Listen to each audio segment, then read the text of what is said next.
people think evil announces itself loudly. Scratches on the wall, sirens in the night, lights flickering when you're alone.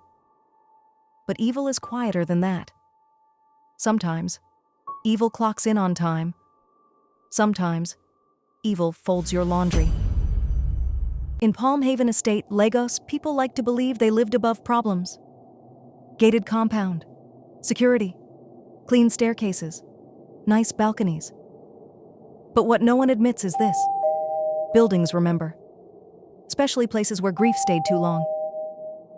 The Okori family lived in Block C, 3rd floor. After Mama Ezine suffered a stroke, the flat stopped feeling normal. The air felt thick. Sleep became difficult. And silence stretched. Ngozi barely rested. Daniel barely noticed. So when she suggested hiring a live-in maid, Daniel agreed immediately. They were exhausted. That's when Salome arrived. No surname, no questions, just Salome. She said she was from somewhere outside the city.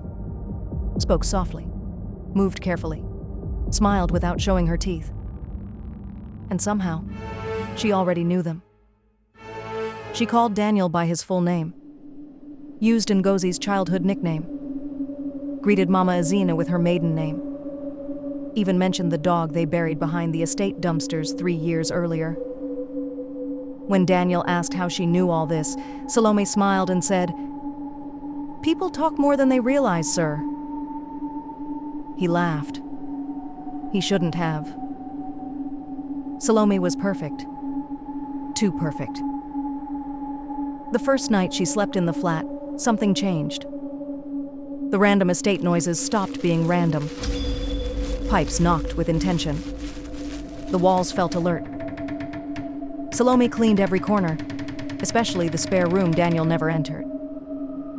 The room where Ngozi once cried for days after losing a pregnancy no one talked about. When Salome came out, she looked satisfied.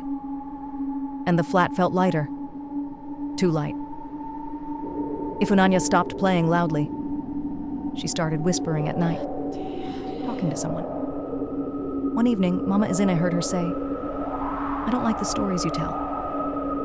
Pause. "No, Daddy won't like that." Mama Ezine rushed in. The room was empty. When she asked who Ifunanya was talking to, the girl shrugged. "Auntie Salome comes when it's dark." That night, Mama Ezine screamed. Not in pain, in terror. "She stood there," she whispered later. "She stood there and counted my breaths." Salome was already beside her, calm. "Bad dream," she said. "Old people have many." Daniel thanked her. From that moment on, things escalated.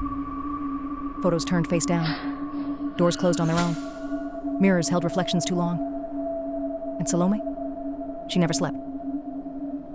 One night, Mama Ezine woke and saw her standing at the foot of the mattress. Still, unblinking, counting. When Mama Ezine whispered prayers, Salome tilted her head. "Mama," she said softly, "you already prayed once. The building accepted." Daniel ignored everything. Until 3:17 a.m. He woke to see Salome in the kitchen. Not cooking, not cleaning, whispering into the wall. The wall whispered back. "What are you doing?" he asked. Without turning, Salome replied, "Listening." After that, the flat began to close in. Windows jammed. Rooms felt smaller. Footsteps echoed from the empty apartment above. Then one morning, Ifunanya was gone. No broken doors. No CCTV footage. No signs of struggle. Only silence. Salome's room was empty. Her blanket folded. Her bags gone. On the counter lay a note. What was promised has been returned. They never found Ifunanya. The Palm Haven estate changed.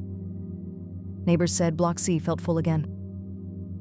At night, soft humming floated through the vents, like a lullaby sung by walls. Sometimes a small handprint appeared on the balcony glass, then vanished. Years later, along the Lekki Expressway, a woman matching Salome's description was seen offering her services. Quiet, polite, helpful.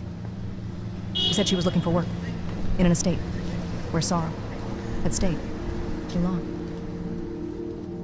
And somewhere in the same environment, another building was listening, waiting for her.